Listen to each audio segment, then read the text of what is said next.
Over the past year, you've probably heard the word inflation mentioned a few times. Inflation hitting its highest level in, get this, 41 years. With gas prices more than doubling in the past year, the family now spends more than $200 a week on gas. Less home affordability, all of that is dragging on the real estate business overall. The danger is that it does totally spiral out of control. Okay, maybe more than just a few times, because inflation has become quite the issue lately. In fact, this month, inflation hit a 40-year high of 9.1%. The reason why I'm making this video is to answer the question, what is inflation?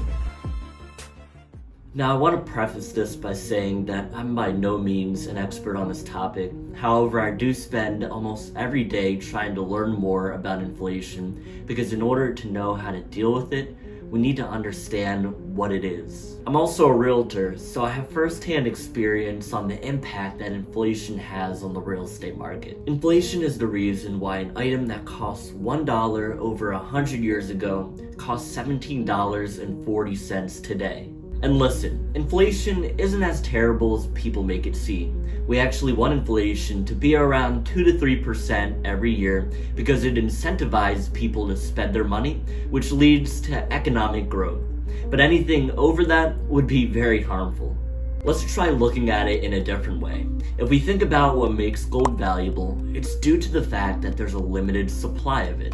Oh, and I guess because it's shiny. But other than that, there's really nothing else that gives it value because there's no practical use for it, unless everything that you use is made out of gold. Now what if a very large meteor made entirely out of gold came down from the sky? One, hopefully we don't have the same fate as the dinosaurs. And two, gold wouldn't be worth as much because it's no longer as limited as it used to be. Well, the same thing applies to our money. What brings value to our money is the amount of it that's circulating in the economy. The purpose of money is to be exchanged for products and services.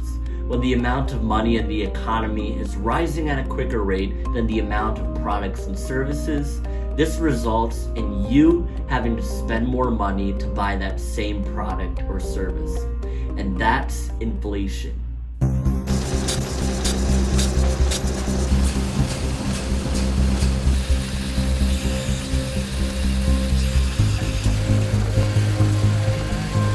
When we look at what happened during the pandemic, the government pumped trillions of dollars into the economy in hopes that it would keep it from going into a recession. Since the beginning of the pandemic, the national debt has risen over $7 trillion, and as a result, people had more money than they usually did.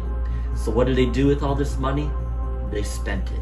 Stimulus money from the latest COVID relief bill is arriving in bank accounts all over the country. Grocery shortages sending some stores across the country scrambling to restock shelves. Peloton sales, they are surging as people look to work out at home, while gyms, as we all know, are closed, and that is sending the stock a lot higher. Along with sending thousands of dollars worth of stimulus to people, the government dropped interest rates to nearly 0%, which made it cheaper for people to borrow money so that they could buy more things. This is one of the things that caused the demand for homes to hit an all-time high and the supply for homes to hit an all-time low, which resulted in the price for homes across the country to rise over 20.2% in just the past year. And that's inflation.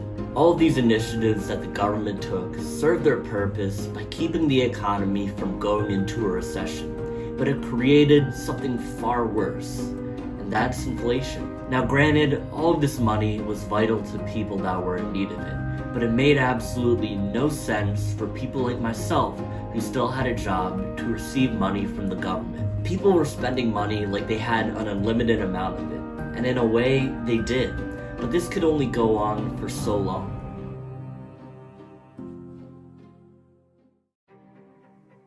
At the Federal Reserve, we are strongly committed to achieving the monetary policy goals that Congress has given us: maximum employment and price stability. Today, in support of these goals, the FOMC raised its policy interest rate by 1/4 percentage point. This year, the Federal Reserve, which is the central banking system for the United States, finally decided to do something about inflation by raising the interest rates. This helps with fighting inflation because it makes it more expensive for people to borrow money. This needed to happen because if demand stayed high and supply stayed low, then the price for things would continue to rise. And that's inflation. It's tough to say when inflation will hit its peak because there's many factors that create inflation than just the amount of money that's circulating in the economy. So without there being any sign of inflation going away soon, the best way to deal with it is to find ways to increase your income and decrease your expenses. And listen, I understand that it's not easy for everyone to do that, but if you manage to find a way to do so, then you'll be thanking yourself later on. And lastly, during an inflationary period, the price of assets such as stocks, real estate, and commodities tends to fall.